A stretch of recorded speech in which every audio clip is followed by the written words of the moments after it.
Okay, so our City Council public hearing tonight, and the main attraction is an ordinance amending our municipal code regarding tobacco retailers licensing program to consider including the prohibition of flavored tobacco products, prohibition of sale of tobacco vape and e-cigarette products, establish minimum price and pack sizes for tobacco products, prohibit couponing and discounting for tobacco products, enhance nuisance and enforcement provisions, and make other non-substantive text changes. And tonight we will have a presentation by our Assistant City Manager, Justin Ezell. And once he's concluded with his report, we'll ask for questions from the council. And after we're done with our questions, I will then move into the public comment portion. Mr. Ezell. Thank you, Mayor. That's the longest introduction I've had, I believe. So thank you for that. Justin Ezell, your Assistant City Manager. First, I'll walk through just a quick background on this topic.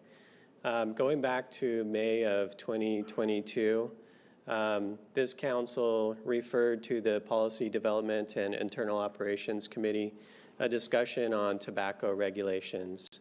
That discussion occurred by PDIO committee in October of 2022, and we had quite a bit of public participate in that discussion. There were a number of youth that came and groups advocating for tighter restrictions on tobacco sales in the city. And the committee at that time realized that if we were going to further restrict tobacco, it would have to take a look at the work program for the city staff and reprioritize some of the existing priorities that were already on staff's plate. So that item was then referred back to the full City Council for discussion because the committee wanted the full council to be able to weigh in on whether or not the reprioritization of the existing work program should happen. So between the committee meeting in October and when this item was heard by council in January of 2023, voters had an opportunity to vote on Proposition 31. And what happened when voters did pass Proposition 31 is it upheld a state law that was enacted in 2020, SB 793, which banned the sales of flavored tobacco in California. That law was placed on hold, I'll say, when Big Tobacco came in and sued the state to halt the enforcement of that law. So council then had the opportunity to consider tobacco regulations in January. And once again, we had a large turnout of folks who came and advocated for tighter controls around tobacco. I believe we had 27 public speakers that night. And council then gave staff direction to go and draft an amendment to our existing ordinance and bring that back to council for consideration. And I'll get into what that is, but first I'll talk about SB 793, which is current law in California that bans flavored tobacco sales in the state. It does a little more than just banning flavored tobacco. What it does is it bans all flavored e-cigarettes and vapes, flavored e-juice, pods, and cartridges. It bans menthol cigarettes, flavored little cigars and cigarillos, flavored smokeless tobacco products, flavored blunt wraps, flavored loose leaf roll your own tobacco, flavored tobacco rolling papers, and tobacco product flavor enhancers. So that's what the law currently is in California. The exceptions to the law are what you see on the screen here. Hookah or shisha tobacco is accepted, that is allowed in the state. Premium cigars that are sold for more than $12 or more that are flavored are allowed to be sold in the state. And loose leaf pipe tobacco that's flavored is also allowed. So again, we had a large turnout of folks who came in January and advocated for tighter controls. And council gave staff direction to amend the ordinance, or bring a draft back for council consideration, I should say, that did the following: that prohibits all flavored tobaccos in the city. So those exceptions that I just talked about, hookah, premium cigars, those would be prohibited to be sold in the city. Prohibitions on the sale of all tobacco vape and e-cigarette products. Prohibitions on coupons or discounts, buy one, get one free type sales of tobacco products, and establishing minimum price and pack sizes of tobacco products. Back in January, council had also asked staff to discuss what neighboring agencies are doing around tobacco regulations. And at that time, I walked through a number of programs are in place currently in our neighboring agencies. LGBTQ minus tobacco was very helpful in putting a summary together for us during that time, and that's attached to your packet, included as attachment 2. So I won't go through what those regulations are, but they are there in your packet that you can refer to. I also want to highlight the City of Antioch. City of Antioch, they enacted regulations very similar to what are before you tonight. They did that in 2022, took effect in December of 2022. And then in March of 2023, that city council had a number of folks who came out from the community, including tobacco retailers and consumers of tobacco products, and discussed the hardship placed on them by the new regulations. And Antioch City Council then made a decision to roll back some of their restrictions. And that included eliminating the minimum price and package size regulations that they had previously adopted. But they did keep a ban on flavored tobacco products and electronic cigarettes. I wanted to give you just a picture of what the tobacco retailers in the community look like. I placed them into fairly general groups. So markets, that would include everything from your neighborhood market to a Safeway. And there are 45 of those that sell tobacco products in the community. Gas stations that might have a little mini mart associated with it, like an Arco AMPM. We have 31 of those gas/mini mart type establishments in the city. We have 9 independent smoke shops located in the community, and then we have 2 hookah lounges.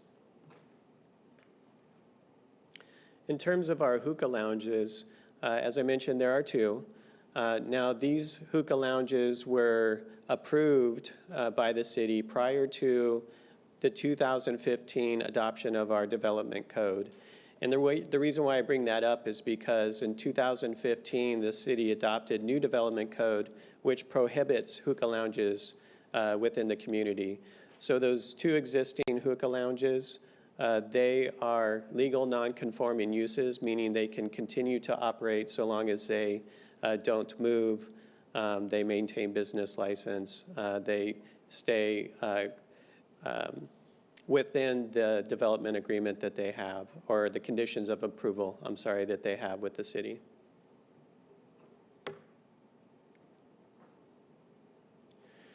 So just to summarize what is before you tonight for consideration, you have 2 versions of an amended ordinance in your packet. One is a red line version so that you can see all of the changes that have been made. It will prohibit all flavored tobacco products if it's adopted tonight. And that will include presumptive flavored tobacco products. And what that is that a tobacco retailer, if this ordinance is adopted, can't package a product or advertise a product indicating that it has a taste other than the natural tobacco flavor.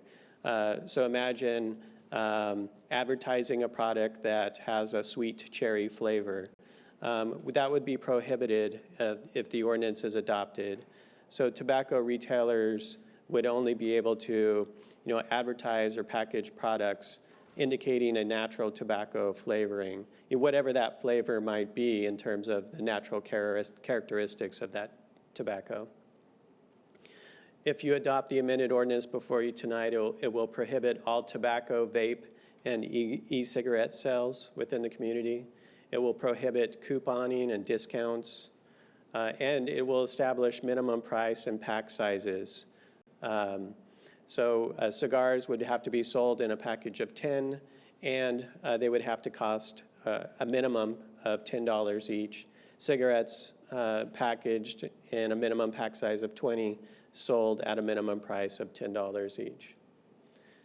Now, the ordinance as it's currently drafted before you tonight, it would provide an exception for those existing hookah lounges. And the reason why staff drafted the ordinance that way and put this before you tonight is because in January, when we received direction from council, we didn't hear from council there wasn't really conversation about this, which is why we didn't hear it.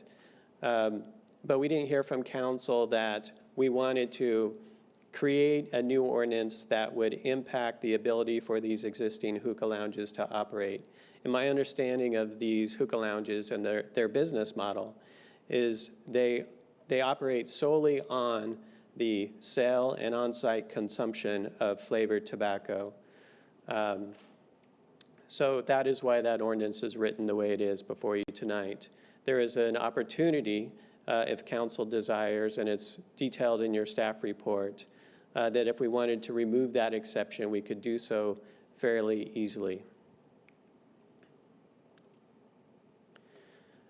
Preparing for this meeting tonight, the police department did a number of things. We heard from council in January that we wanted more information on compliance and enforcement efforts around tobacco regulations.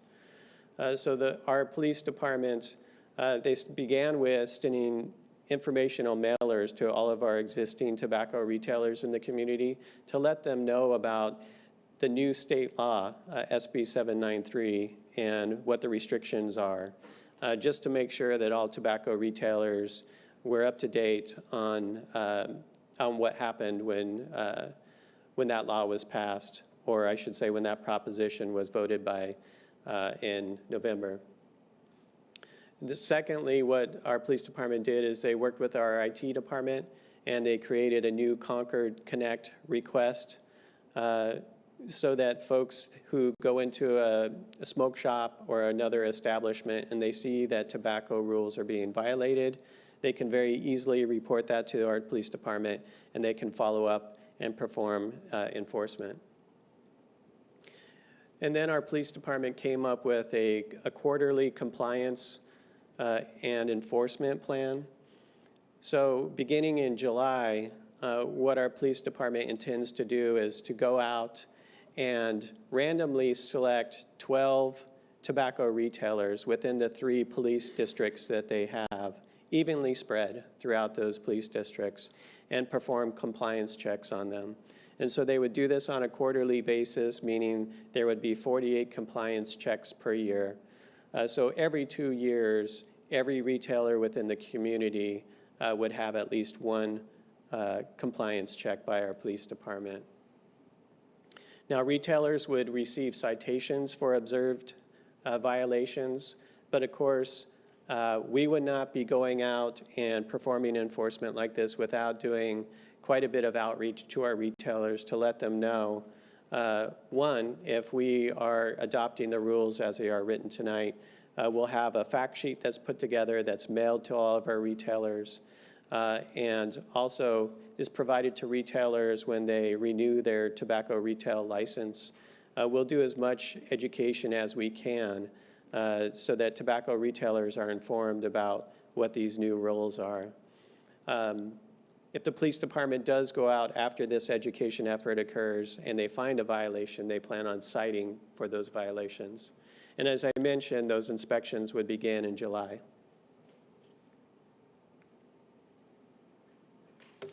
In preparing for the meeting tonight, we also reached out to all of our tobacco retailers in the community. We had scheduled 2 informational sessions with our retailers. We wanted to give them an opportunity to understand what is going to be considered by council tonight.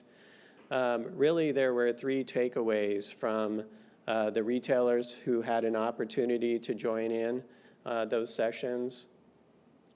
I think you'll hear tonight from the folks in the community that support the use of hookah, that it's a long cultural tradition to use hookah, and that there should be exceptions made to the ability to purchase and use hookah within the community.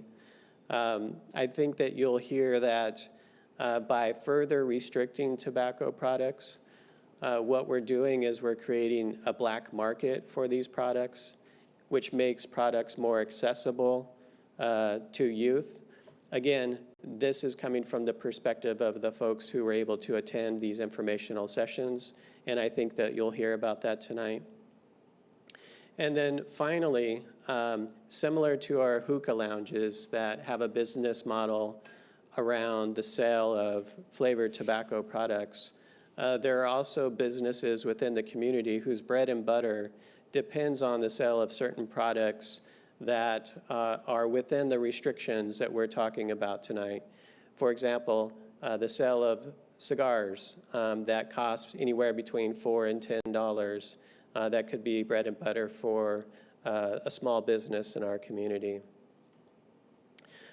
From the advocates for or proponents for tighter controls, what we've been hearing very consistently is strong testimonial from our youth about their friends and their peers who have access to tobacco products, namely flavored tobacco products or vaping products that are highly addictive, and they see abuse and addiction of these products.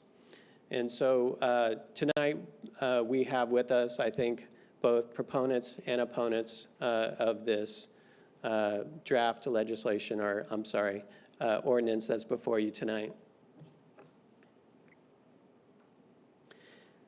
There are three possible actions before you tonight. One is to adopt the draft ordinance as it is currently written, or you have the opportunity to make some modifications and then adopt that ordinance, or you could reject the amendment and just maintain regulations as they are, status quo, depending on our existing regs and what new state law includes.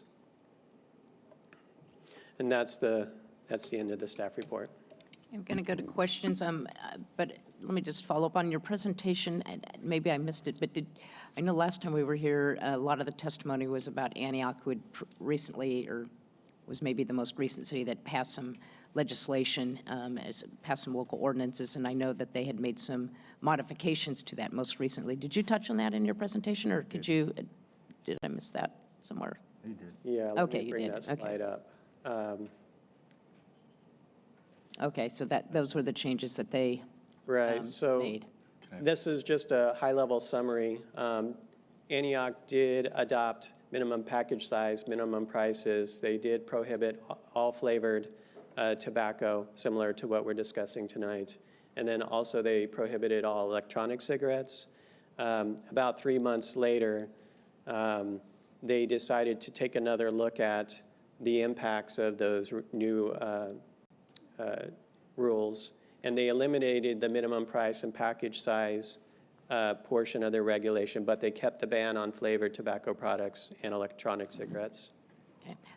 Councilmember Aliano has a follow-up on this. Thank you, Mayor. I have a follow-up in regards to the city of Antioch. In 2022, when they passed it, what was their minimum package size and minimum price size or price? Do you happen to know? We may have some folks in the audience have the answer to that, but I believe it's what we're putting before you tonight, which is the 10. Actually, no, I take it back. It was slightly different. I'm sorry, I can get the answer for you. I don't know. You can get it from me later, but that's one question I do have. Okay. And then, Sorry. well,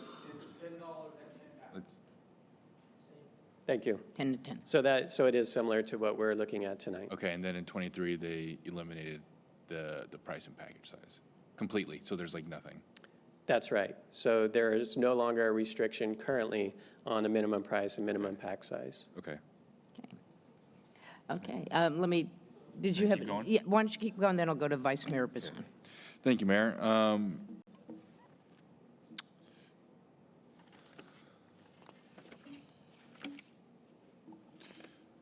So the question tonight in regards to the hookah lounges, you're asking us whether, I feel like it's several pronged. It's one, do we allow flavor hookah? Two, do we grandfather in the current stores that are operating within the city? And three, do we just eliminate it completely in general?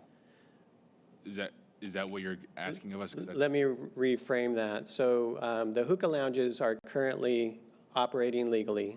We don't need to grandfather them in. What you do need to think about tonight is if we ban the sale of hookah products, do we ban the ability for these businesses to sell and provide on-site consumption of hookah products within their existing establishments? So council may want to think about whether hookah would be available in a smoke shop, for instance, or banned or prohibited, I should say, within smoke shops, but allowed within the two existing hookah establishments. Okay, so there's, just like tobacco, there's regular tobacco, the natural tobacco, and then there's the enhanced flavored tobacco. And translating that into hookah, are you gonna? Yeah, if I could just clarify, we kind of took a medium approach in the draft ordinance before you, and with respect to off-site sales, so sale of hookah products, flavored hookah products, if they're being sold for off-site consumption, the hookah lounges would be treated just like every other tobacco retailer. They could not sell it for off-site consumption for people to take and use elsewhere. But they may sell it for on-site consumption, which is the hookah lounge aspect, because they're really wearing two hats, right? They're, on one part, they're a tobacco retailer, on the other side, they're also a hookah lounge. So there's two different aspects of the tobacco use. Okay, because I was going to say, can I just follow up to make sure I'm clearly understanding this? The way it's drafted by staff, it would mean that the hookah lounges could still have the flavored hookah tobacco as long as it was consumed on site? That's correct. Okay. Which is, are they doing that now, or they also are selling it separately so somebody could take it home with them? I'd have to defer. I haven't been in one, so I'm not sure either. well- That's what I don't know how And this would affect them. that's But what- maybe there's somebody here that can address that when we get to public comment. well, no, that's kind of what I'm trying to figure out too, is I never been in a hookah lounge. Are they selling cigarettes? Or are they selling, what does hookah look like? So conditions of approval for our hookah lounges allow the sale and consumption of hookah or shisha tobacco within those establishments, not the purchase of regular cigarettes or cigars. It's for the hookah. But the hookah so- tobacco, if somebody came in, they could purchase it to take home with them to use on their own personal hookah pipe at home? That's a question I'll Okay, let the we'll follow hookah up on that one. establishments Okay. answer. Okay. And with hookah, as I was saying, is there regular hookah and is there flavored enhanced hookah? My understanding of hookah is all from, online research, unfortunately. Okay. Okay. And my understanding is that, hookah for hundreds of years has been a specially flavored tobacco. And that flavor, I believe, has taken on many different forms, but it is flavored tobacco. And I'm not aware of naturally occurring, the natural flavor of tobacco being used as hookah. I may be wrong about that, and I believe we have folks in the audience who can speak to it. But my understanding is hookah is flavored tobacco. Okay, no, thank you for clarifying that. That's what I was trying to figure out.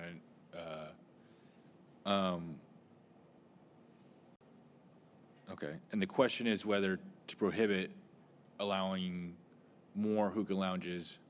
Is that on the table tonight? No, that's not. The city took action several years ago to prohibit new hookah lounges, so there are only 2 legally permitted hookah lounges in Concord.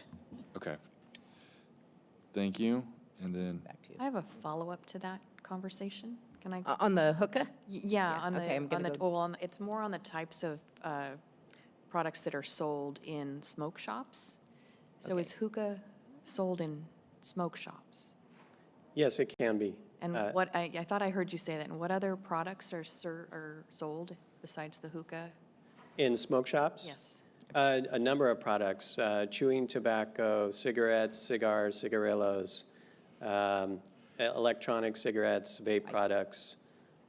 It's a whole host of tobacco-related products, products that contain nicotine.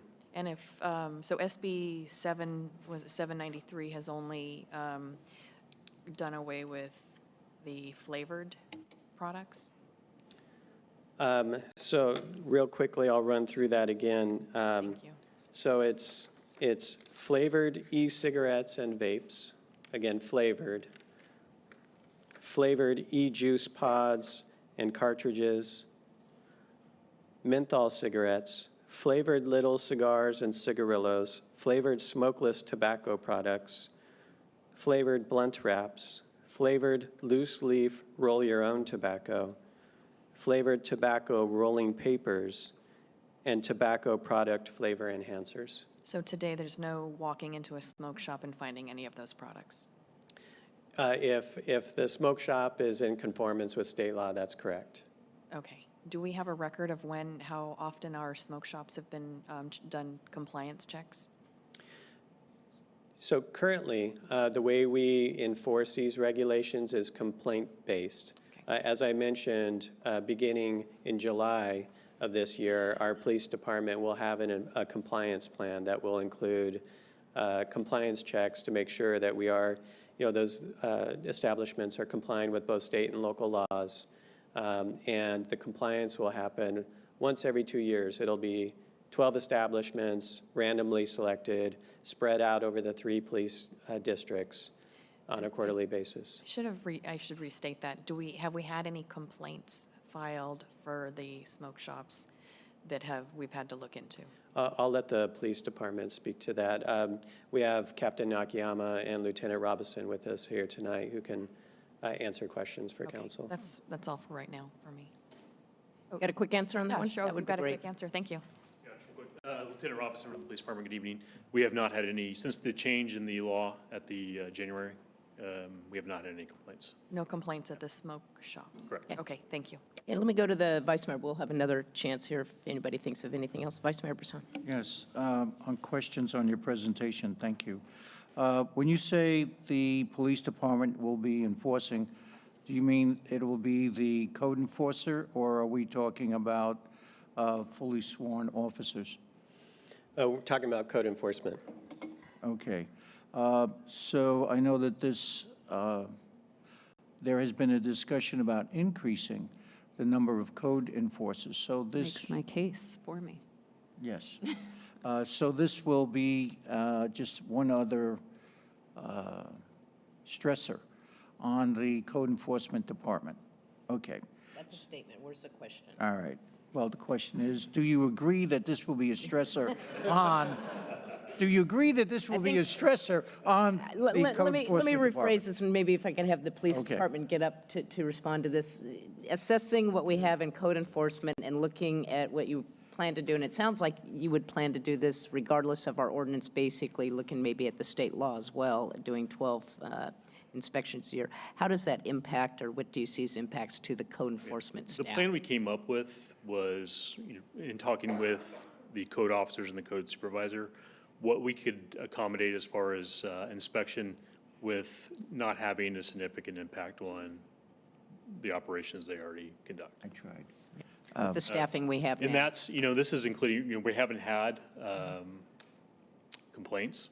So this inspection, that's what we're doing quarterly. If there's complaints that come in, that's additional work they would have to do. Okay. Right. Thank you. Justin, when you had your meetings with the retailers, you said you had 2 meetings, right? We scheduled 2 meetings. We ended up with having 1 meeting. Unfortunately, the attendance that we had, That was my question. How many showed up? yeah, we had 1 representative representing the hookah industry. We had one representative who is representing tobacco retailer industry, and we had one retailer within our community. So we only had actually 3 folks who showed up for the informational session. On the retailer, was it from a major, what you called market? I mean, was it like Safeway, Walgreens, whatever? Or was it a small independent? It was a store? small independent Okay. within the community. Okay. In the lounges, when they sell their product, do they sell it through a counter? Do they sell it through a machine? I'm hoping somebody can answer that for you tonight. Vending machines are not allowed in the city. That we have existing regulations that prohibit use But of are there vending vending machines. machines that could have been allowed because it's grandfathered in? I don't know that answer. Do you know that answer? You know, I have not had an opportunity to go into a lounge yet within the community. There will be further questions on this. All right. So, okay, so that's something that I wanted to know about. In the lounges, is their product such that, in effect, 99% of the time it's going to be consumed on site? Or is it the kind of thing where you get like a 4-ounce bag or whatever and you take it home? How does that work? Yeah, it's another question. I'm sorry. That also will be Vice Mayor. advised. Okay. And the police department, you had no complaints about underage running around? No records of specific to hookah? Or Right. Yeah, nothing in the last year. A handful of calls for service at both hookah lounges, and I would say none of the calls had really any connection to the actual business. Has there So, been any medical emergencies because of No, it's like bizarre stuff in the, minor noise complaints and stuff like that. there's noise complaints? Okay. While you're up at the podium, though, if you don't know the answer, maybe someone else in the police department might, because I know on your patrols and what you do, you often do go into establishments, do checks, and just, do the courtesy hellos, as well as you said, to respond to calls. Has anybody gone into the hookah lounge to see how do they operate? Help educate us about how they're set up. Do you know, or does Yeah, I anybody could here? definitely, I think it's primarily an evening time business, and I could definitely, speak with officers at work the evenings. Okay, Probably you have don't been there. have any knowledge I don't on- have any firsthand knowledge and- of that. Okay, I see. I'm shaking the head back there of our other Okay. police command staff. Okay, thanks. All right. Just thought I'd take a shot. It may sound like a strange aspect, but when they talk about, when you gave in your report, you talked about the cultural uses of hookah. I generally seem to recall from the 4th grade that the entire tobacco industry was an indigenous gift to the rest of the world. Now, in other words, culturally, it is an American cultural gift. So, is hookah products, are they derivative from that original source of the contaminant, or is it that these other countries, independent of what they were doing in Virginia, was this exist before? How long has this cultural thing been going on? My understanding is hundreds of years, Vice Mayor, But is it separate from perhaps longer. us? I just want to Outside understand of the the United cultural States, is that aspect. what? And, all Are right, you asking outside of the United States? right, in other words, Yes. how did it originate? Were they smoking this stuff before 1492? Actually, 1617. So I want to understand the cultural aspect.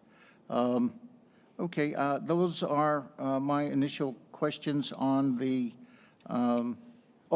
when the discussion was that it was $10 a pack, And then the answer was cigarettes are sold within packs of 10? I always thought they were sold in packs of 20. Yeah, so cigars would be, Cigars are Sold in 10, packs of but 10. cigarettes are 20. right. Okay.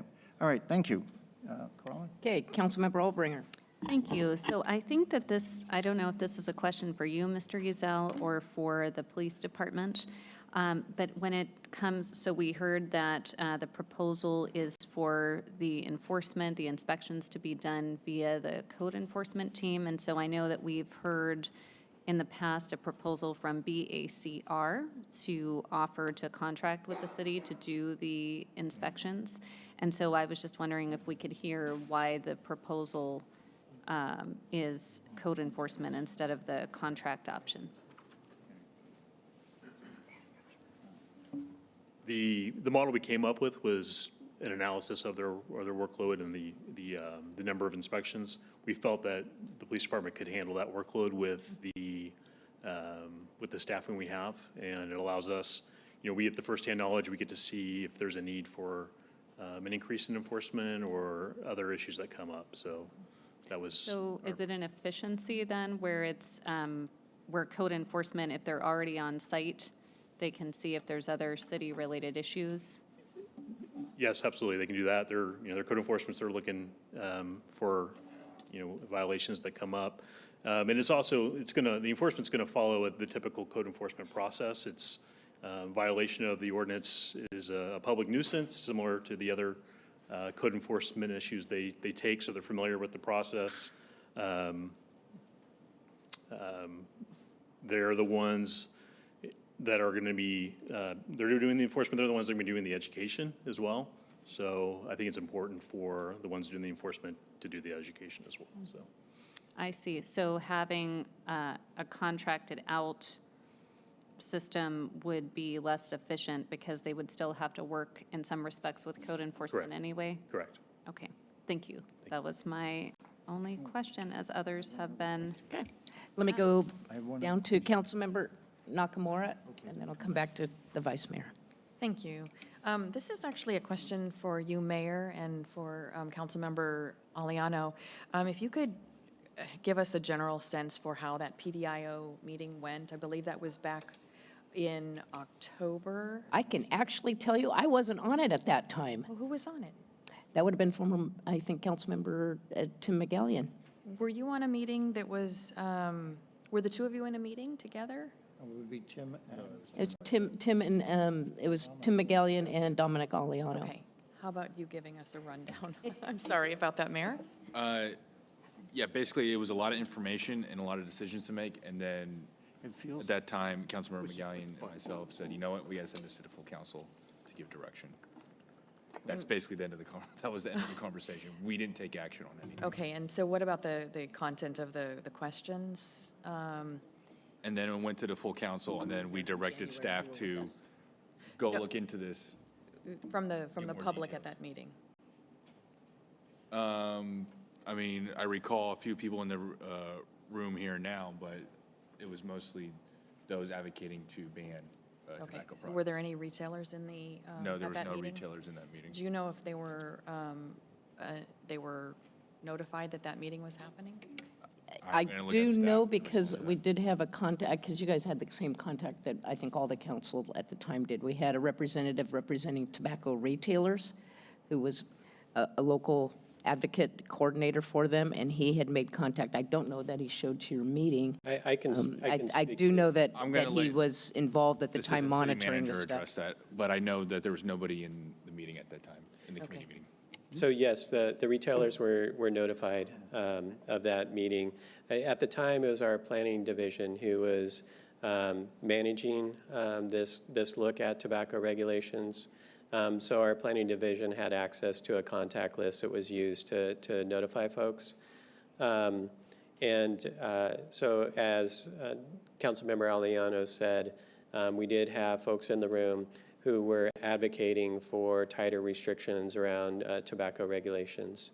And when that came forward to council, as the council member said, the committee realized that there is a lot of work on the plate currently at the planning division There was work underway for the housing element update already.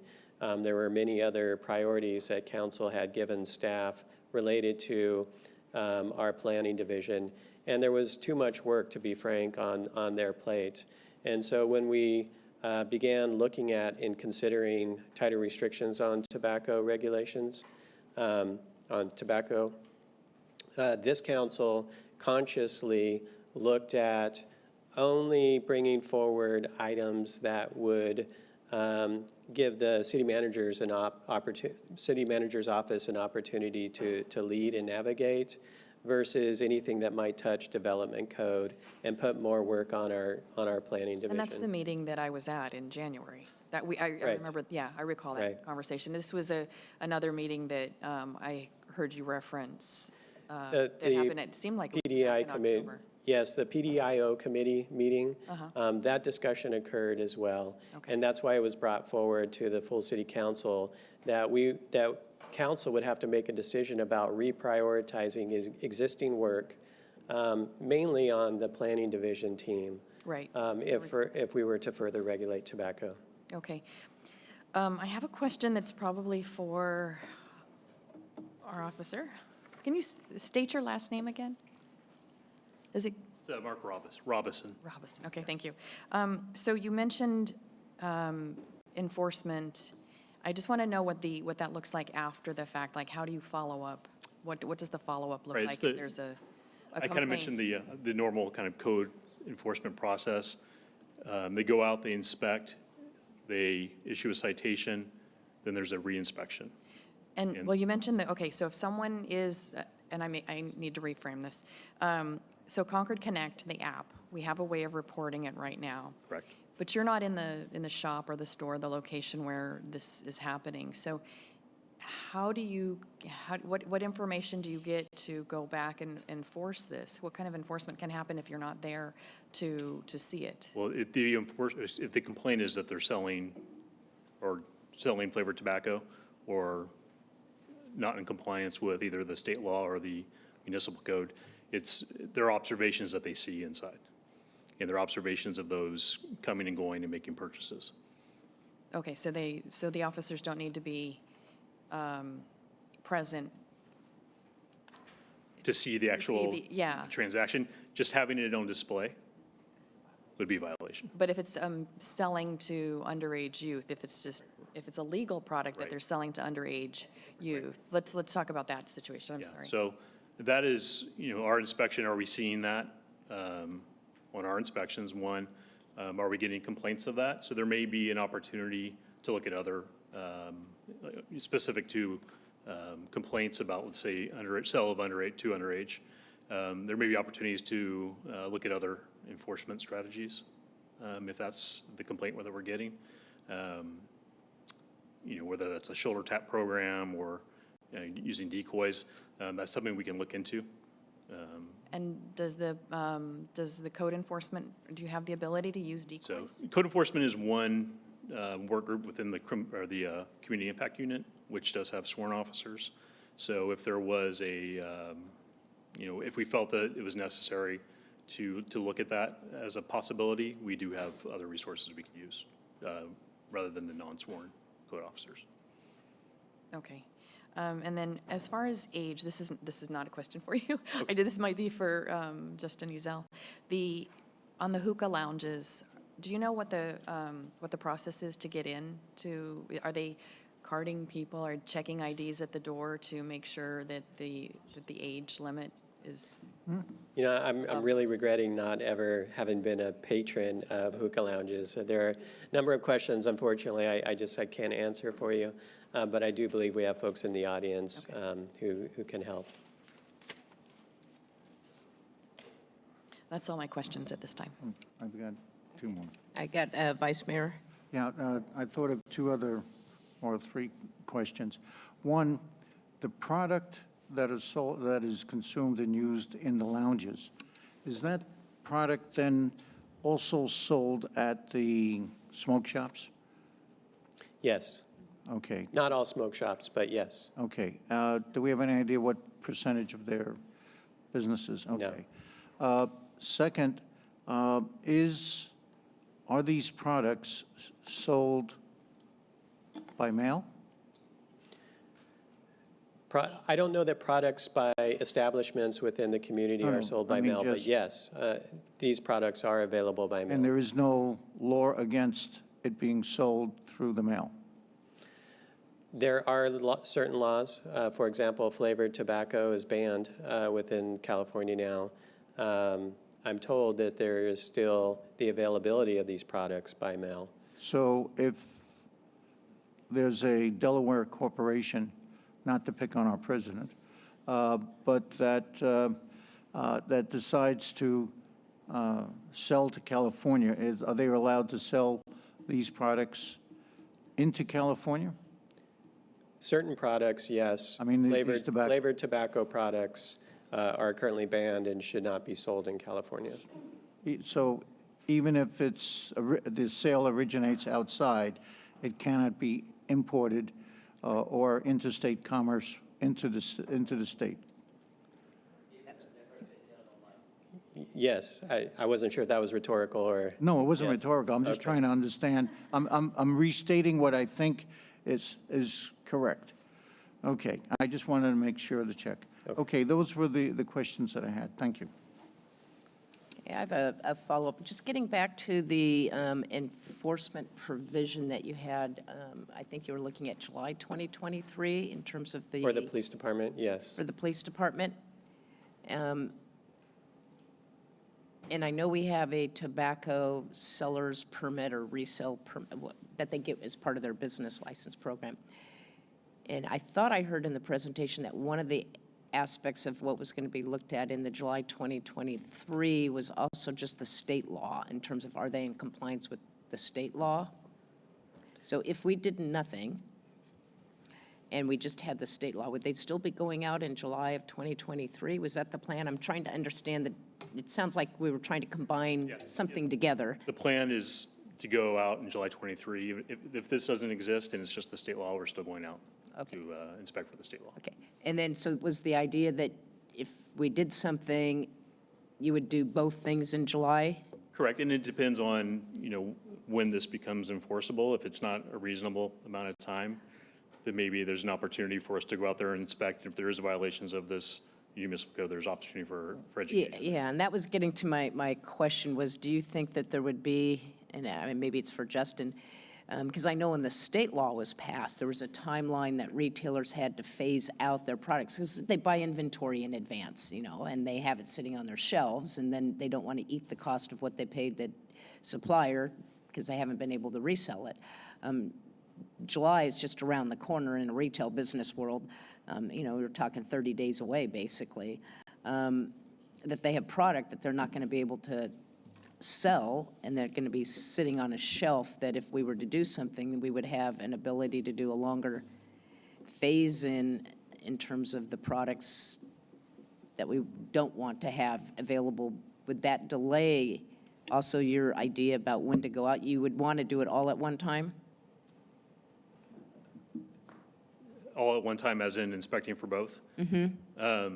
I think we assume- go out, yeah, the plan was to go out regardless, and then if there's the decision to delay, then that's an opportunity for us to educate on the new municipal code Okay. if that's the case. So I was just going to say, if, resources are tight in terms of, staffing is going out into July and then turning around and going out in September or October, whatever it would be if we had a phase out, that's twice you're visiting the same business versus, a lot of education outreach and doing everything all at one time later in the season. I just didn't know if you'd given him any thought to, Delaying, or, bundling it all together if we were to delay and allow the business to have a time yeah, frame we to phase definitely out look their in. current inventory. Definitely look into that, and the goal of, or the intentions of code were if regardless of the, the status of this ordinance, would be to begin enforcing the California law, but, You gotta follow. Okay. Let me go to, I'm sorry, Councilmember Olbringer?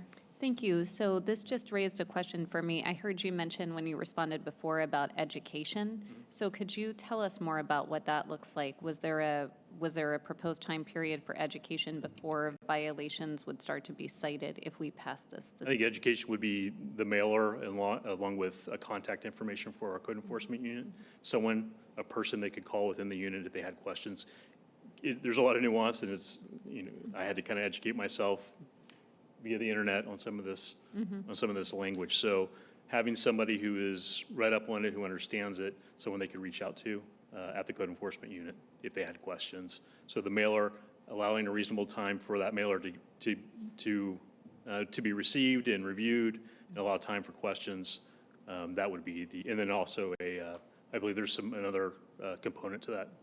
So do we have a time, I guess I missed that, do we have a mailer that's potentially going to go out, and if so, when? Well, we don't have it developed yet, but we've been internally talking with our community relations manager about developing a one-sheeter that explains both the state regulations and the city regulations, so that it's an easy, one sheet, one stop, contains all of the regulations in one place that we would be sending out, also providing to the police department, also providing to our business license folks, so that we can get that information out as soon as possible. We haven't started working on that yet because we didn't know what council would do tonight. Right. And I'm just wondering, I think this is a question for the city attorney. If we approve this tonight, doesn't it need like 30 days to go into effect? So. It needs a second reading. Right, exactly. So my question is it feasible? I mean, if there was this proposal to send out a mailer to educate folks, does it make sense for there to be enforcement beginning on July 1st if they haven't had time to get the mailer and absorb the information? No, council brings up a great point. There could be a phase-in period of education followed by enforcement, and we could agree on a specific time frame that makes council comfortable. We might want to hear from the tobacco retailers before we get into those details, but certainly there could be a phase-in period. Thank you. Okay, any other questions? Councilmember Nakamura? Oh, I'm sorry. Suzanne Brown, can you weigh in on the timing of since this is an ordinance and we have to have a second reading and all that, how does it work? So traditionally, you have the introduction. You can't have the second reading within 5 days. You've got to wait at least 5 days. We usually have it about 2 weeks later. And then after the adoption, then there's a 30-day wait period. But within the ordinance, we can put whatever phase-in timeframe we want. Correct. You can always push it out further than 30 days. Which right now, there's nothing in. That's just the minimum time frame. Okay, thank you. Okay, Councilmember Nakamura? Can you speak about the enforcement, or not the enforcement, the penalties? What happens if someone is found to be doing something that is against our ordinance? Yeah, well, the ultimate penalty would be revoking the tobacco retail license. So the retailer would no longer be able to operate. Built into this are, suspension provisions. There's a revocation of the tobacco retail license. There's also an ability to cite retailers who are in violation of the ordinance. And the penalties are? Are you talking dollar Yeah. fines? Looking at the city attorney. The city attorney's looking that up. It's typically a municipal code violation, and I want to say 100. It would be I believe it's 100, 200, 300, depending on what it is. So if an infraction, it's one type of violation. If it's a misdemeanor, it's a different So we're penalty talking schedule. 100. First $200, violation, if they $300? come out a second time, then they get the higher fine. And then the third time, it's an even higher fine. And it's per violation per day. So those can add up extremely quickly. We're talking $100 to start. Yeah. Okay. And I had a question about our retail license fee. Right now, it's $238. That's correct. Correct. What is Antioch charging? Do you know? I do not know. Okay. I would like to clarify, it almost doesn't matter what Antioch charges, because we have to set the fees against what it would cost us to do our registration and enforcement, and that's what we analyzed. Okay. Thank you. Okay. Okay. Any other questions? Okay, no other questions at this time. Seeing no more public comment, I'm going to go ahead and close the public comment and bring this back to the council. I want to make a comment, though. Earlier, Councilmember Nakamura asked about these PDIO committee that, and actually I was on it at that time, and I forgot, and I appreciate some of the members that we were sitting here, that the Councilmember Aliano and I, last year when we talked about the thoroughness of their research and the information we got, and then we kind of decided, and it was a follow-up from conversation that both Tim McGallion and Dominic had previous to me becoming the vice mayor, so it was kind of a carry-on. I'd forgotten about that, and we did indicate there was a lot of issues at that time, one of them being getting into land use regulations if we happen to have distance regulations around them, and that was going to be a staff workload impact. When we brought it back to the full council, the staff had indicated there's a way to maybe do some things and not involve the land use component of it, so that we can move something forward more expeditiously. And that was the discussion the council ended up focusing on at the last meeting, was what those aspects would, that we could still move forward with on a more faster timeline. I see pretty much 4 or 5 items that this ordinance needs feedback from us on if we want to proceed with it tonight. And I think my gauge is telling me that I think the council members are supportive of doing something. Exactly what that sausage looks like at the end of tonight, we'll see. But I want to kick off a couple of 2 items that I think will probably be maybe in sync with. One was the staff has drafted to prohibit the sale of all tobacco, vape, and e-cigarette products. I just want to check in. Does anybody have a problem? Where do we stand with that? I would support that. Okay. Madam Mayor, are we dividing the question? I'm just trying to see. I'm I'm willing to issue a motion to divide the question. I'm not even got a motion. I'm just taking the temperature up here. All right. Okay, I got, Councilmember Aliano said he was supportive of the sale of tobacco, vape, and e-cigarette products. Councilmember Nakamura? I support that as well, and I support Okay. bifurcating this. Councilmember Obringer? I can support that as well. And Vice Mayor? Yeah. Okay, and I'm also supportive of that. So that element, at least we seem to have a unanimous consensus around. And then the other one is to prohibit the use of coupons and discounts for tobacco products. Councilmember Nakamura? I support that. Okay. Councilmember Aliano? Yes, support. Yes, I support that. Vice Mayor? Yes. Is a yes, and I'm a yes, too. So we've got those 2 components that are already drafted into the proposed ordinance. Consensus around that. Now, there's 2 other, looks like, components here that are built in that probably I think we may have more discussion around, given the questions that were raised during the public's input session and the staff report, which was prohibit the sale of flavored tobacco products, which the state does already, but this would be including the hookah and shisha, the loose leaf tobacco, and the premium cigars. So I just want to hit upon that one and get council members' thoughts and see where they are on that one. Vice Mayor. I was going to suggest something simpler. We leave the hookah questions for last. I would like us to discuss the cigarette side, because I think a 20-pack and a $10. That's the last bullet item. I will get I there. think that would be an easier one, that way we can Okay. get an So immediate the consensus. hookah and shisha to you is one that you want more discussion on. On that same item was the loose leaf pipe tobacco and the premium cigars. I think cigars could be a separate item. I think we can come to consensus on. Okay, so those 2 you think need further discussion. I think we Okay. can do it. Councilmember Nakamura, since he jumped in first, do you have any thoughts? I'm doing the first bullet on page 2 of the staff report. Let me find that. Under background. Prohibit sale of flavored tobacco products, including hookah, loose leaf. Right, and Vice Mayor has said, let's pull out the hookah and shisha to get a different, a separate Right. pulse of the council on, would and like pull out the premium cigars separate, so that leaves the tobacco products and loose leaf pipe tobacco. So does anybody care about loose leaf pipe tobacco? May I ask a question of staff real quick? Sure, go ahead. Staff, we have a question from Councilmember Aliano. It's the second page of the staff report.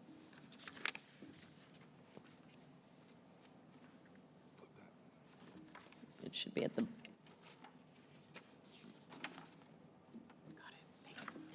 Sorry about that. I was just helping a colleague out. Premium cigars that are flavored, that's what's in this bullet point, right? Not natural tobacco. Natural tobacco would be impacted by the ordinance the way it's currently written because it would require that cigars are a minimum price of $10 each. right. And sold, so cigars would be a minimum package size of 10. Flavored and non-flavored. Okay. Well, flavored would be exempt, so we're just talking about regular tobacco Okay, that's what I cigars, thought. Okay. right? Well, I was trying to understand, I think the question is, if you go to page 2 of your staff report, Mr. Azell, and at the bottom of page 2, the first bullet point, you talk about prohibit the sale of all flavored tobacco products, and then you go on stating including the hookah, loose leaf pipe tobacco, and premium cigars. The question is the category of premium cigars under this bullet item relative only to flavored tobacco? That's what I, Because you do have a fourth bullet point that talks about prices and sizes. Just to clarify, I'm looking at the ordinance itself rather than the staff report, so that might give you a little bit more focus. can you take a look at page 2 of the staff report real quick to see if we're referencing the same thing? Because council up here is looking at page 2 of the staff report. It's the first bullet, it's the, under January 10th, 2023, it's the first bullet point. So what you're looking at is a summary of the direction that we received from council in January. Staff took that direction and amended the ordinance, and the ordinance doesn't follow the same flow as the direction given by council because it's a policy document, and there are many components. So the question of that is, document. So the bottom line is that the ordinance as drafted prohibits all flavored tobacco, no matter the way, shape, or form, whether it's Okay. loose leaf pipe. The minimum package sizes, no, we're staying, and I don't want to get to package sizes right now. So, I'm trying to chunk it off in pieces because I think we're going to have more discussion about making changes in other areas, and I want to see where we're more in alignment with. So go ahead, Councilmember Aliano. I'm sorry if I'm making this confusing, but that bullet point, I'm just confirming that's only talking about flavored right now. Because it says flavored in the, all flavored tobacco products. the first bullet point Yeah, prohibits all flavored tobacco products, and that's what the ordinance does. okay. Madam Mayor? Can I ask which page you're on in which ordinance, which attachment? When, Attorney Suzanne Brown. Well, the ordinances on attachment 3, and is it attachment 2, are identical. One's strikeout highlight and one's a clean version. The clean So version I'd is like the to first one. The know what- second one is the strikeout highlight, right? Which version are you looking at? I am looking both at the staff report, which is page 2. Right, got that. And then the ordinance, I'm looking at the clean version of the And ordinance. which attachment is that? Is that? That should It's be attachment 1. Attachment Thank you. 1. Thank one. you very much. Which page of the ordinance Yeah, you're looking at? I'll Or give you a section. section number because I don't know what your Yeah. pagination is. yes. So that is section number 5.100.115, and that is called tobacco product pricing and packaging. Okay, wait a minute. So- 5.110. Okay, Okay, .115. 115. But where does it talk? Okay, so I'm on that section. Where does it talk about the flavor? see, I feel like it's kind of getting a little confusing because flavor's involved, but then at the same time, it's not really regulating flavor because it's talking about pricing and package. Right, because you cannot sell flavored tobacco. Therefore, there's no sense in talking about the minimum price and package size of flavored tobacco because you can't sell it. The packaging and pricing restrictions are on non-flavored tobacco because that's all you can sell. Thank you for that. Got it. That makes sense. Okay, except for the hookah shisha, which is currently and has not been captured or included in the way it's drafted. Is that correct? It has been captured. It has been addressed, but perhaps not necessarily the way the council would like it addressed tonight, and we can make those changes based on your direction. Well, let me clarify. We have, Is it addressed to be excluded or covered as being prohibited?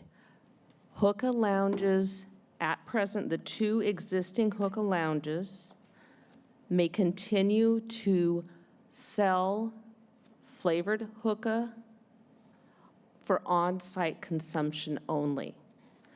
They may no longer sell it for off-site consumption. Okay. And that's the way your That is the draft way it is ordinance currently is written? drafted, yes. Okay, so, Can okay. All right, I may have another chunk we can now. okay. Now that I understand that, Vice Mayor, you wanted? Okay, another chunk that we can, I think, all agree on is when it comes to cigarettes, the minimum size is a pack of 20, and the minimum price is $10. So just, You want to get the temperature on that Right. item. And let me just check with staff. What was proposed in the current ordinance thing, 20 as, and 10. is that what was proposed? Yes. Okay. So let me start down with Councilmember Nakamura, And I support that. Councilmember Aliano, Yes. Councilmember Albringer. Yes. Okay, and I'm a Me, yes. Okay, so that's, now, can I make a suggestion hold on, on hold on, I'm cigars? just, okay. Okay, and I wanted to just make sure, so the minimum number of items in a package was going to be 20? That's right, Okay, For cigarettes. for cigarettes. for cigarettes, okay, Okay. all right.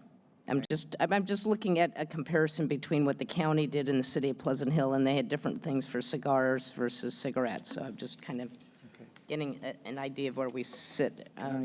Vice Mayor, you had another item? Yes, on cigars, I would suggest that we set the price of $4 per minimum cigar with the idea that this kind of pack, it would not be 5 for $149, it would be 5 for $20.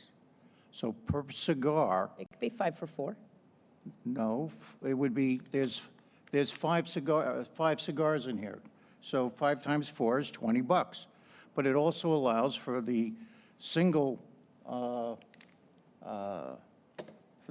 sale of a cigar, of one cigar for $4. Those are cigarillos. I know, you want to kill it? Let's kill it. No, okay. Councilmember Aliano? I think my recommendation on this would be looking at, excuse me, as I reference the ordinance, because I feel like that's where the most clarity would come from. Item section 5, period 100, period 110. 115. Item E. Minimum package size and price requirement for cigars. No tobacco retailer shall sell any cigar unless it's sold in a package of at least 10 cigars. It says that right there in the proposed ordinance. Cigars at a price less than $10 per package. I would like for that to reference any cigars that are sold $5 or more are allowed to be sold as singles, because those are premium cigars. And I believe, council member, if you look at E subsection 3, there's a carve-out. Yeah, but that's for $10. Right, so you could change that carve-out. Instead of leaving it at $10, you could change the carve-out to $5. I think that's what- I think that's what would That's what accomplish. that's what I'm going to. All right. And so that, how does that now reference to the at least 10 cigars in a package to be sold? That stays the same. So, Because I think what that does, that addresses this. I want to kill that. And then for premium cigars, which high schoolers do not smoke, are available for adults to purchase still. correct, so you would still have a requirement that 10 is the minimum package size for cigars. you would still have a requirement that $10 is the minimum package size, so you could have, So whatever many 10 they in a put in a package, and package, that would they be would have to $10. have it, $10. correct. But if there's a single cigar that you buy, the single price is minimum $5, based on your suggestion. Yes, Okay, so that's my that's recommendation. 5, and then That's my 2 of them would be recommendation. 10, and it goes up from there. I would prefer 4. And could I ask, how does this apply to cigarillos, or does it not? Because I thought we're talking about, so is it a minimum of 10? Those would have to be a package of 10 and sold $10 or more. So both cigarillos or cigars, or both? One. Because I'm looking at other For, cities, so other cities have done, you know, Through the mayor? So the definition of cigar in our ordinance does include cigarillos or little cigars. Oh, okay. I see. And that's, So we are not differentiating between the two. Is there any way to pull that out of the definition? I would like to differentiate. I can read it if what would that accomplish? It would be, well, a premium cigar is definitely not that. well, or definite, That's what it would accomplish. want me to read the? Well, that's what I was asking the person of the cigar shop, that there is no industry standard and certification that says this is a premium product. I mean, you could put your label on it, whatever you want. There's nothing in the industry that has premium in my, Well, I do have one suggestion. So right now, you've got a minimum pack size of 10 cigars, which includes cigarillos, and you've got a minimum price per pack of $10. So if you do the math, it could be $1 a cigar, right? $1 a cigarillo, because if you have 10 in a pack, minimum pack size $10 equals 1 for 1. You could change the minimum price of the pack. You could make it $20, and it'd be $2 a cigar. You could make it $30, it'd be $3 a cigar. Does that make sense? but if you have a pack that only's got 3 or 4 in them, It's $12. Right, so you can change the numbers to make the math you would just work. make a pack, But it's but you your wouldn't decision. specify how many's in a pack, because a pack could be any number. Manufacturers make them in all sorts of amounts. You have the ability to say, I do not want in Concord packs of fewer than X number of cigars. And right now you have the it, yes. ability to say you don't want the packs to cost less than X number of And you dollars. have it right now drafted as 10, Yes. Okay, which is- and Can I jump in here? And Go ahead. I want to reiterate what Vice Mayor Brisson was saying about having a minimum price per cigar or cigarillo, and sticking with that. And then you know what the price of the pack is going to be, I want, based on how many are in it. well, but I don't want them to start selling 2 cigarillos in 1 pack for $10. no, they would sell it for I want, what we had here was they would sell them in a package of at least 10. And the question is then, what do you want to make that package price be? $40. You know, do you want to take 5 times 10 and make it $50? A pack of 10. If I may add. Yeah, that's what I'm saying. In that way, because otherwise, you don't want them to, I mean, Mayor, that is why I said per item. So So per that- cigar. Per cigar. Correct? Not, you're not talking about the pack, No, right? no, You're just no, talking like about. I said, if we're going to kill it, this pack of 5 would cost $20. All right? But it means that if you wanted to buy one of them, it's $4. Okay? And there could be a $4 cigar. That was the original proposal. Yeah, well, I was Now, the other way of putting this, if you want it a more moderate, rather than my more extreme, I have to remind you, my mother died at 46 from cigarettes. So if you want to be more moderate, then I would suggest you say that a pack can be sold for not less than, well, $10 or $4 per individual cigarette. This way, an individual cigar. This way, an individual cigar could be sold for $4, and a pack like this would be sold for $10. That might be a compromise. I like the idea of the 5, because that's at least consistent with 4 or 5 of the other jurisdictions around I here. agree. I I agree. was just trying to figure out what to do with the packages, because a lot of them have 10 as a minimum in a pack, some have 20, some go up as high as 25, and the smallest one is 5. So it goes 5 to 25. with this discussion, can we at least agree with my first recommendation? And I'm looking at Suzanne Brown because she said it so eloquently, that if we went with $5, which is exactly what other jurisdictions in Contra Costa County have done with cigars, it would be, if it's $5 or more, you can buy a single cigar for $5. Yes. Okay. Would people agree with that? And then we can talk about that. I do Yeah. support the $5 per cigar. We Yes. still have to talk about the package, I believe. I'm fine with the $5 per cigar. All right, I will Okay. agree with the 5. And I'm going to point out that I will go along with that, but it is still less than the cost of a grande latte. That would be $5.25. Why don't you switch to tea? Yeah. Then the question is what should the pack size be for the cigars? The minimum size pack is recommended by staff at 10.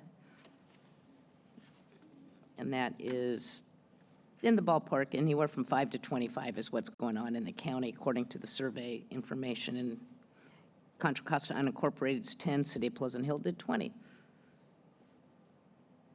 So you want to do 10 for 5 or 10 for 10?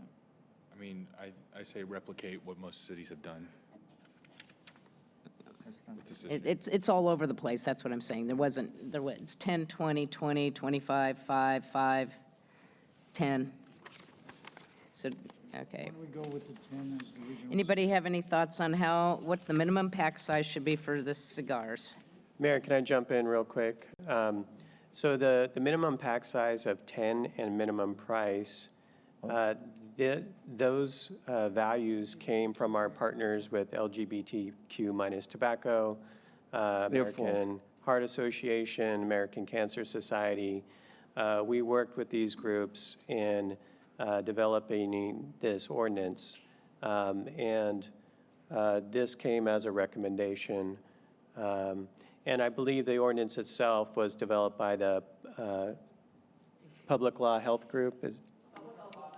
Public Health Law Center, thank you. Yeah, And so that's where these values came from. Yeah, no, I appreciate that, and I was just showing what other jurisdictions had, because we don't have to stick to that. We can do something else. So I'm just asking if there's consensus around I what don't- staff's recommended, or do we have another Give number? me that, because I don't mind sticking it to 10 because, no, give me that pack.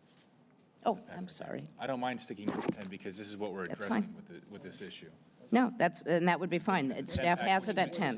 which makes it a lot more difficult to buy. And that's fine. So the recommendation is to keep what staff has as a recommended package size of 10 unless sold individually. Because And then individually, it's a $5 minimum. Okay, so, and- no, this is what the kids are, I mean, this is, I got know it. people in the crowd don't want to hear that, but that's what Yeah. is being used by the. and are you okay with the 10, Laura? Is that the Councilmember Knopfler? recommendation from, That's what staff has in the report, yes. and I am good with that. And Councilmember Oleano, you were Yes, affirmative? and- Vice Mayor? Yes. Oh, Councilmember, I'm sorry. Yes? yes, I can support that as well. And Vice Mayor?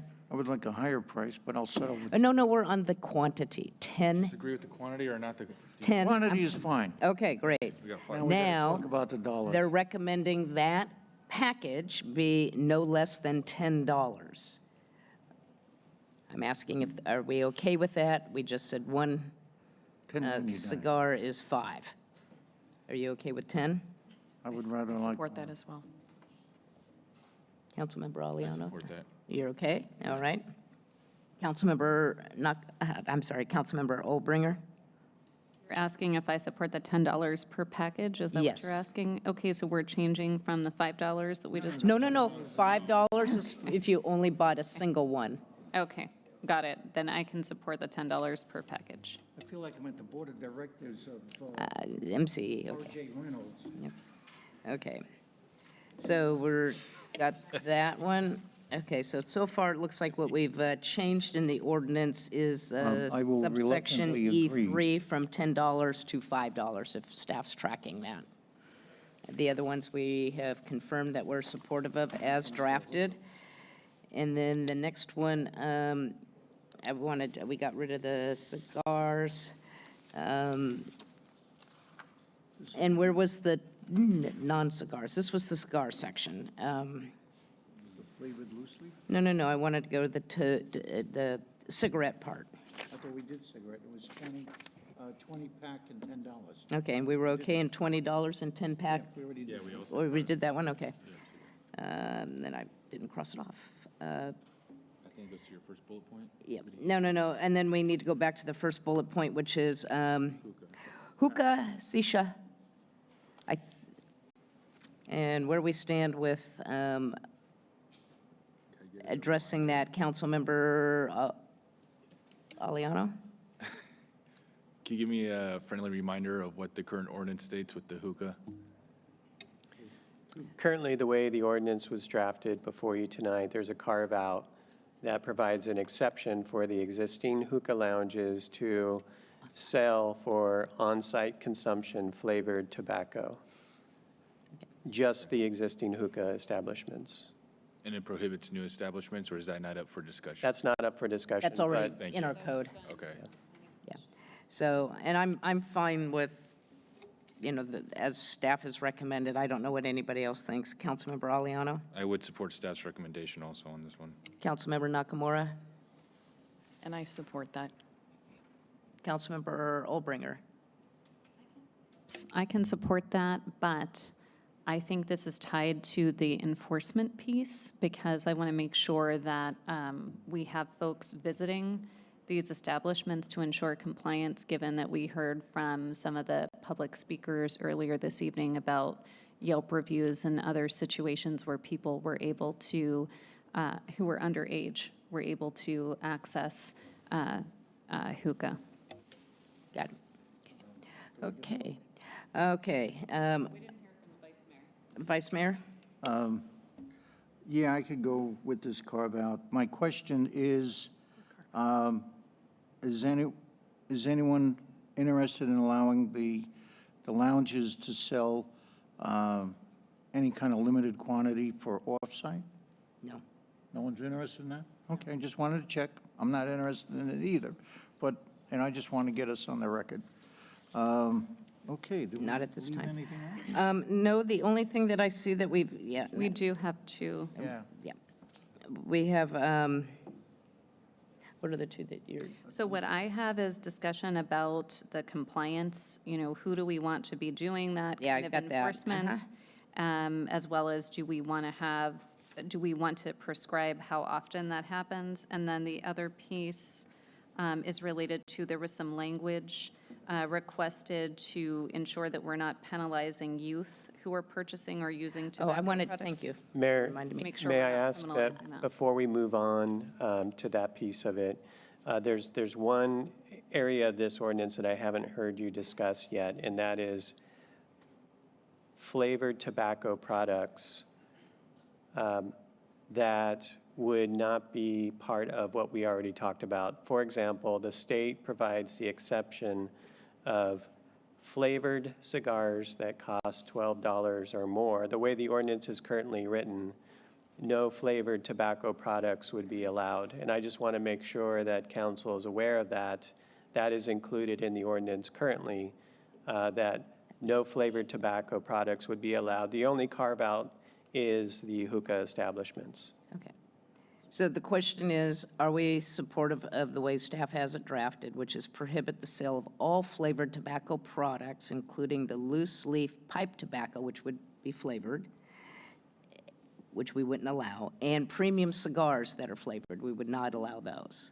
I just want to make sure we're in sync with the way that's drafted. Which is, None of those. yeah, which is basically including, None of those are flavored. yeah, this is flavored right here. Java, This is- Where is it, John? It's Java. Java Fusion. Oh, I missed the, So that's what the flavor's attacking. yeah. It's like we're getting rid of. That, But it would be for flavored premium cigars. that's as well. illegal now. In the state of California, that Java flavor is illegal now, and under our ordinance, it would be as well. I think Right. what the assistant city manager is trying to point out is that the state has a carve-out that we do not, and that's fine to continue with it. We just want to make sure council's aware of it. For premium cigars, which are cigars that are over $12 an individual cigar, and they can be flavored under state law. But under Concord's proposed ordinance, those would not be something that could be sold in Concord. That's only flavored, So- not natural. Right. Right. Correct. To make it blunt, if I wanted a chocolate swirl sorbet cigar and it cost $12.05, I got no problem if it's sold in Concord. I don't. I don't know if you guys do. But you The state understand, allows it, us with this law, you wouldn't be able to Right. sell that No, cigar. under state law, I could sell that, Correct. right? So the question is, do we shut it down in Concord? And I'm saying, you know, if you want a chocolate sorbet cigar for $12, yeah, go crazy, kill yourself. All right, I'm not going to go excited about that. You're an adult, you're paying $12 for it. I will crazy. listen to what my colleagues have to say, because I don't really care about this. I don't smoke a cigar, whether it was chocolate or not. I'm going to support going with keeping it where Prop 31 is and not going further than that at the moment. So that's supporting that's what Eddie the just vice mayor said, just to keep it with the state law, which is if the cigar, if it's a premium cigar, well, if it's a cigar and $12 or more, you can have it flavored. Yes. And now I'm fine with that. I don't know where my other colleagues are. So, $12 a cigar. it's crazy how this addiction to these products goes both ways, between the retailers being addicted to them for a business model and for the effects that it has on our communities and our youth, and people getting hooked. I don't support tobacco. I don't support flavored or otherwise. And so I'm going to be a hard no on that. Councilmember Albringer. Yeah, I don't support it either. Same thing with I think we all agreed that we're banning the loose leaf flavored pipe tobacco as well. Is that correct? Did we already agree about that as a council? We haven't talked about that yet. We haven't, so No. we still need to talk about it? Okay. And can staff, do we have any information about what other jurisdiction done with the premium cigars flavored as it relates to others, state law? Well, we'll have to refer to the attachment. I'm not seeing For any. example, the city of Antioch, they banned flavored tobacco products. It would include those cigars that cost $12 or more. Okay, but we don't know what the other ones did. Well, I'm fine with keeping it out and keeping it with state law right now, but I would not be opposed for it coming back when we had more information about what others are doing, because that spreadsheet doesn't help at all. I can agree that we can look at it next year and see what flavors they have. Yeah, see if you can bring it, tighten it up more. Okay, then there was the starting of the time frame, and I think to some extent, you were talking about enforcement, twice a year versus, or once every. Well, once a year. So there's a few items. Oh, wait, I'm sorry, I got to go back to the loose leaf pipe tobacco. And I'm fine with prohibiting flavored of that stuff. I don't know where other people sit. Councilmember Nakamura? I'm a no. You want to, I'm You wanna in full keep it- agreement with the Surgeon General and the And with American what staff Pediatric has as Society. prohibited. Yes. okay, got it. Councilmember Aliano? Okay. Councilmember Olbringer? So the staff recommendation is to ban the sale of this, correct? Yes. Okay, just making sure the sale of flavored, whoops, I lost my page, but the loose leaf, yes, I am in support of that. Okay, and I am as well. Okay, so we're, Is that a three-hole punch loose leaf? But no. Yeah. Okay. okay. I'll support it. All right.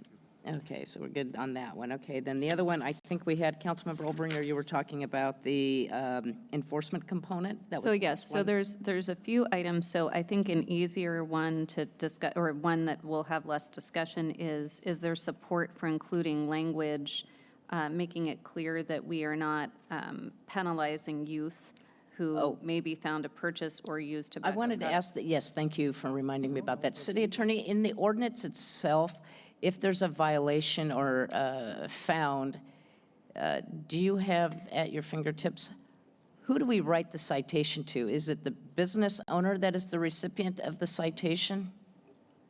It's the business owner, proprietor, who's also a manager, owner, their agents, including the clerks who sell. So folks who are providing these products illegally to underage folks. Okay. But not the use themselves, not the purchasers. Not So the purchasers. where is that clarified? Yeah. 'Cause I'm If I'm not, trying to could we find add out some how we would language? enforce not- it, it's not in because here if because if that's it's not under how an we would've done it. enforcement section, it would be a separate section within our code about how we enforce our codes. You have to add just regular youth use on tobacco products. No, she wants to add it. It would be in another section of our code, No, not she- this she one. wants to- I don't think we can because you have a conflict with the other section, which has the fines, the schedules, and everything else. That's what I'm saying. So do we have another section that we refer to for code enforcement on who gets the citation or how that works? So it's woven throughout the ordinance. The ordinance basically makes it illegal for someone who owns, Or sell. runs, or works at one of these tobacco businesses to sell flavored tobacco, and obviously state law already prohibits selling to youth, but our ordinance reiterates that. If there are violations, then we can, depending on the number of violations and the type, in our discretion, go through a process where we revoke the retailer license, which means shutting Who do the we business cite? That's what down. she wants to know. And we would cite the owner. Who gets the Or fine? the retailer or the clerk. So is that It's codified? imputed- It's imputed to the owner, though. The She's owner. looking for where that is in our code and wants to know if it's in this proposed ordinance, Or those if it language goes back provisions to- about yeah. saying that you get cited on your first offense and it will be to the property owner, to the business employee. So I would say, look at 5.100.160, it's nuisance and enforcement.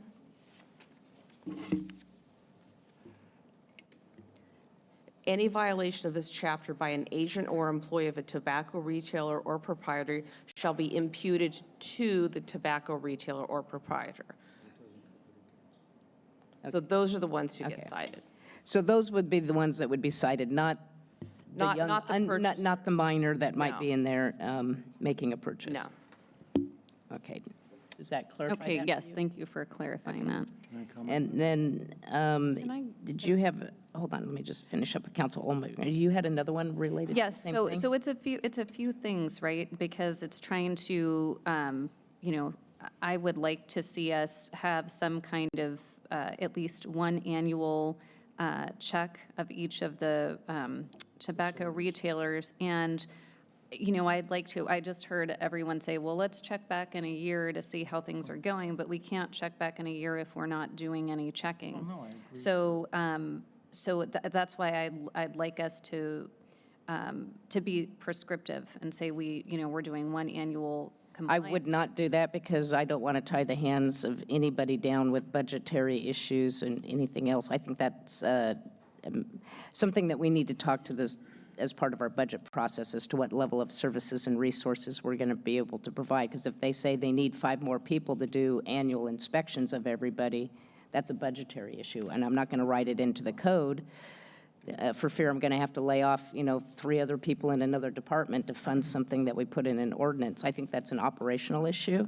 So then the alternative would be, though, if we don't want to tie it to City of Concord staff, we do have the alternative that we've heard of contracting with BACR. So I don't think it means necessarily we've got to have code enforcement do this. We can let staff. Well, that's figure out not the part of operation. tonight's ordinance, so that's talking about how do we, if I'm not mistaken, our ordinance is not talking about how many times or who's going to be the entity to do the enforcement. That's a discussion that relates more to the budget and operations and how we, So I would strongly Employee recommend resources. that you Separate don't conversation later. actually put an operational function into the ordinance itself. I think council's made it clear they want this both educated on and then enforced on. We proposed a model where, was it 12 every quarter? 48 per year. 48 per year. That's half of the businesses will be checked each year. And complaint enforcement. And in a year, we can report back both in what kinds of complaints we've received and what kinds of sites we've made through this process. And then as time goes on and the state law, the local law are all complied with more often, you know, attention could be focused on other things that come and go for what the city thinks is of a higher priority. But I would strongly recommend not putting it into the ordinance. And Well, because how of do that- we, oh, I'm sorry, Councilmember Aliano. And because of that, I think at this moment, we should really follow the city manager's advice on this, and I'm going to support staff's recommendation. Okay, Vice Mayor Brisson? Number one, I believe on a protocol basis, it's not something at this time we should put in here. However, I am in agreement that we should do it every year. I have no reason to think that we couldn't do it with the VIPs, or an outside source. But like I said, I agree that we can't put it in here. I totally disagree with the concept that it's going to be, we're going to have to get rid of 3 people to go in and do this. They never said that. Oh, okay, you said that. I was You were being facetious, never mind. I was exaggerating to make a point. hubris, is that the right word? So I do want to just But, add. okay, wait a minute, I do have one other aspect while I have the floor. You brought up the issue of the minors being exempt. I don't like that. The what I- being exempt? The minors being exempt from smoking. I strongly feel that they should be held accountable. I don't know if we legally are allowed to do it, but from my point of view, I would love to see a raid on the Mount Diablo high school bathrooms and Okay. nail the kids that are smoking. I got it, okay. Thank you. Councilmember Olbringer, did you have another Yes, item? yes. So I hear that no one is supporting codifying enforcement, so I do support that. Okay, well, thank you. There's one other person. And I thought I had heard Councilmember Brisson say that as well. No, he did That not. he wanted a No, he did not. once a year, no?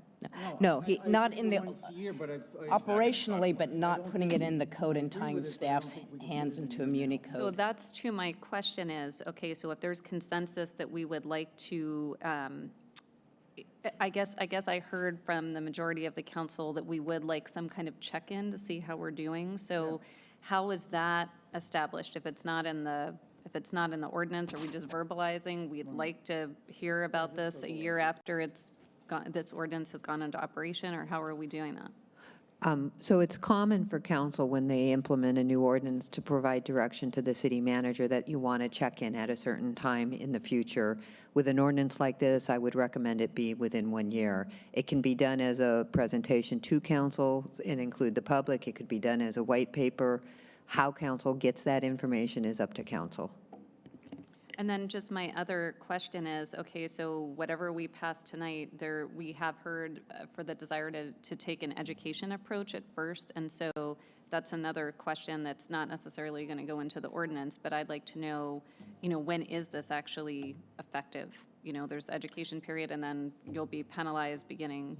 And that's, rolls right up to my next item that I would like to get input on, which is, So- when should the ordinance be effective? Because whatever we put as to the effective date, when we want it to be effective, would then back up your appropriate education and outreach component. Correct. So as drafted right now, it's going to be effective 30 days after adoption. That 30-day period will run from your second reading, so that has not yet been scheduled.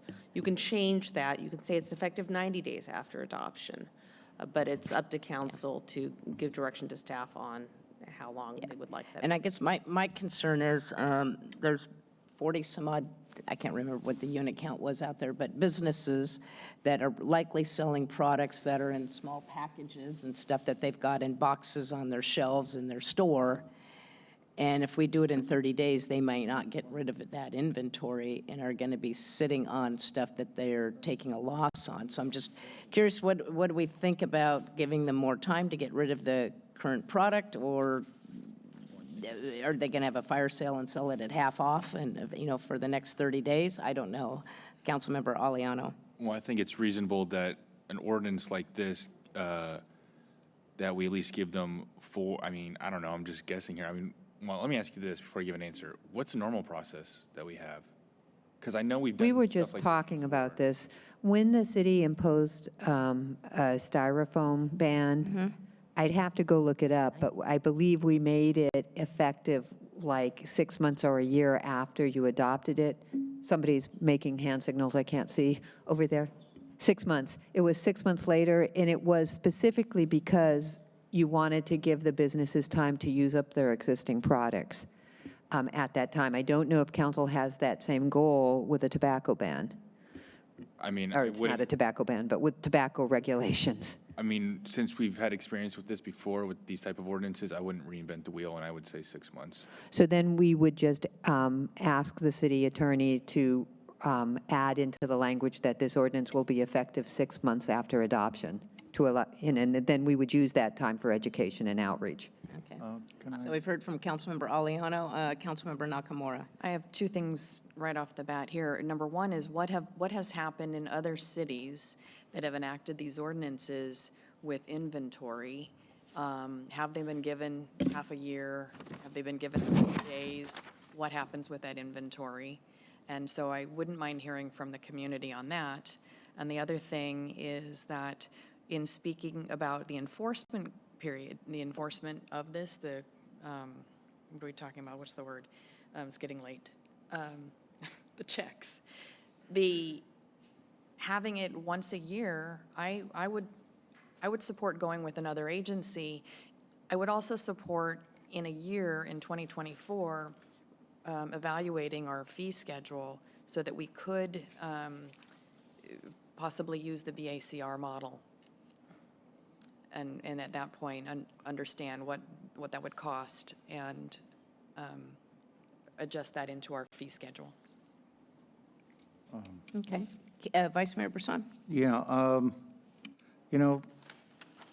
styrofoam, as whatever it's doing to the environment, we're talking about, we went through all this thing about all these people dying and everything else. We're not talking about styrofoam. We're talking about a product that has severe impacts. So I think 90 days would be a reasonable compromise. And that's where I would put it, for them to dispose of their product, which means they're not going to dispose of it, they're going to sell it, which means we're going to be seeing an uptick in the fire sales. Yeah. So 90 days from when? From when the ordinance goes into effect? Yes. Yeah. So that would basically give them 30 days, because we're waiting for the ordinance to be effective, and then another 90. So that would Which I think basically is- give I was 4 thinking months. 4 months, Yeah. that's what I was thinking. I think that's. And I can support what. I'm it sounds fine like with you're that. I do want to point out that right now it says the ordinance is effective in 30 days. If you say 90 days, it's 90 days from second reading. So you have first reading, second reading, and then 90 days. We want it 90 days after the ordinance is effective to So win. then you would say So you figure 120 days or whatever, 90, No, it's not 110, 20. That would 4 give- months. 4 months from when we take our second reading, but Okay. 30 days the ordinance becomes effective, and then they have 90 days grace period after I the understand ordinance is that. effective I will put that, in. I understand exactly what you want. Because, and I agree with the vice mayor, I think this is a situation very much like the state where they have inventory that's on their shelves. They've maybe placed an order or two already. They want to be able to get rid of the product they have and not be able to place new orders. And I think, it's fair for them to be able to get rid of the inventory they have. The state did that in their state legislation. I think 6 months was too long, so that's why I'm supportive of the 30 days after the 30 days of the ordinance being adopted. All right, just to clarify, when we did the polystyrene ban, it was a brand-new ordinance. So we had all sorts of flexibility in when that was going to become effective. This is changes to an existing ordinance. We changed that part too. So I would recommend that the ordinance that we're, introducing tonight, passing at the next presumably passing it in the second reading. The ordinance itself, the face page, the cover says, hey, guys, these changes that you're seeing, these red lines, those are going to be effective in X number of days. But in the meantime, the rest of our tobacco retailer ordinance is still in place, so give me the flexibility to do that. However that looks in the documents, I would request that of you. Okay.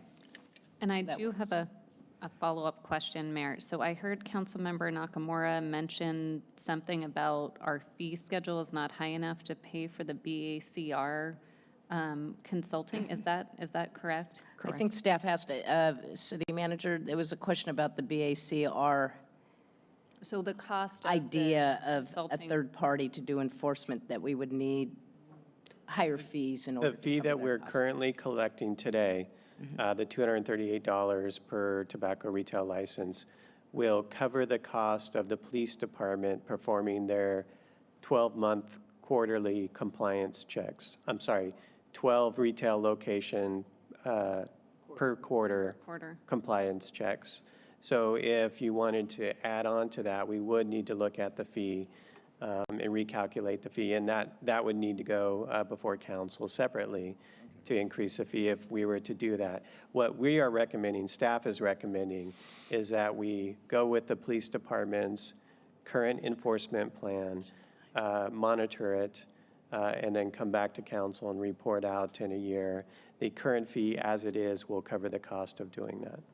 And the question was if we were to contract out with a third party, as was one of the ideas I know the group had suggested. Had we even thought about what those fee structures might look like, or is that something that would have to be researched? Yeah. how We'd have much to higher? research that. We don't, okay. So At this moment, I support staff's recommendation to move forward. Okay. And I would just say I am interested in knowing what that cost differential is, and also including the cost, because there's also the component of the, what do you call it, the undercover youth, if you will, and I think that's a separate opportunity. Yeah, I would like to have have you talk to the city manager separately on that, because I know we've heard some reports tonight about the county's program, their undercover program. I know that we just heard from some businesses who got an A+ with no problem, so I'd like to understand what that's already happening. Okay. Because I don't want us to duplicate efforts if there's already an effort being done through the county health department or whomever that's out there, and not understanding what that is first. So I think we need more information. I Okay. think that's what you're asking for, Yes, is to I get more am. information I am. at a future Yes. date. Yes, so, Okay. thank you. So now, I think we have concluded, let me go to Councilmember Nakamura. I'd like to get clarification on the citation process and any suspensions and fees that are paid when, if anyone is selling to underage, if anyone is selling any flavored products that are already illegal. So I'd like to get a clarification on what the penalties are. So after the discussion we had earlier this evening, I did pull up the master fees and charges schedule, and it's $100 for the first violation, $200 for the second, and $500 for the third. And that's per violation, and those increase over time. So there's Fines no can be- suspension of retail license? That's not true. You just asked about the fines and penalties. Okay. There's Well, there's I wanted two to know about the schemes. whole suspensions as part of a fine or a. All right. Go ahead. So there's also an approach to revoking the license, and let me just pull it up for you, and I can tell you what section it is. And while she's doing that, typically the process would work that you'd go through the citation process to try to gain compliance. And if they're not responsive to that, then you would move to the more severe step of removing licensing. Yes, and it's section 5.100.140. And Of that same attachment? yes. And so the grounds for suspension are any violation of the ordinance, and there's a process. So there's a notice process, there's a hearing that they can go through because there are certain due process rights they have. And the suspensions are up to 30 days for a first violation, up to 90 days for a second violation occurring within the first 24 months, or within 24 months of the first violation, and up to 1 year for each subsequent violation.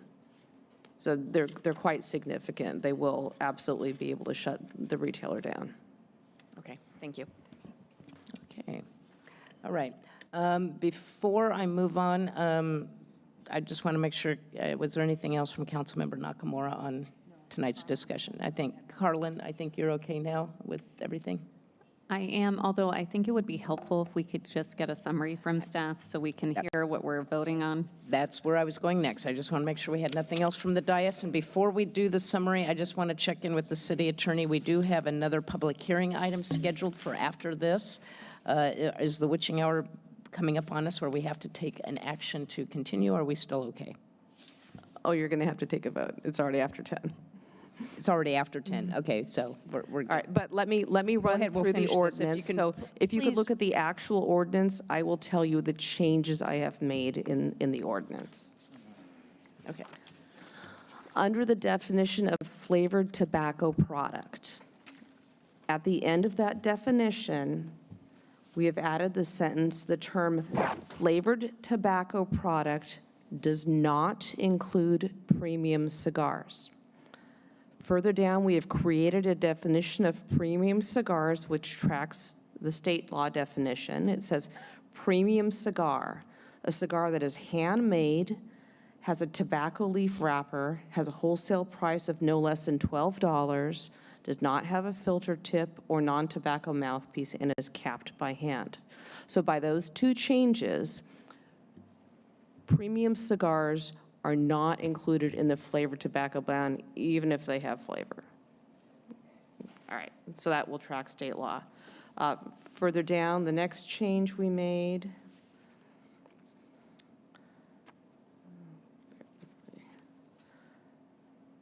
I made 2 or 3 typographical error corrections that I'm going to tell you about. One is in 5.100.050 sub 2. I just had to capitalize a word. Instead of tobacco retail license, it now reads tobacco retailer license. In sub 6, after the discussion with council, we recognized that we had been actually a little bit overly broad because hookah lounges are both tobacco retailers and hookah lounges. So 6 now reads, hookah lounges are expressly prohibited from selling hookah products for off-site use or consumption. So I've removed the restriction on not being able to sell hookah, which is the actual pipes. I've removed the restriction not being able to sell tobacco products or tobacco paraphernalia because they can do that as tobacco retailers. And the rest of the language remained the same as in the original staff recommended ordinance. And then the next change, let's see, was in section 5.100.115E, sub 3, and we changed the price for a single cigar from $10 to $5.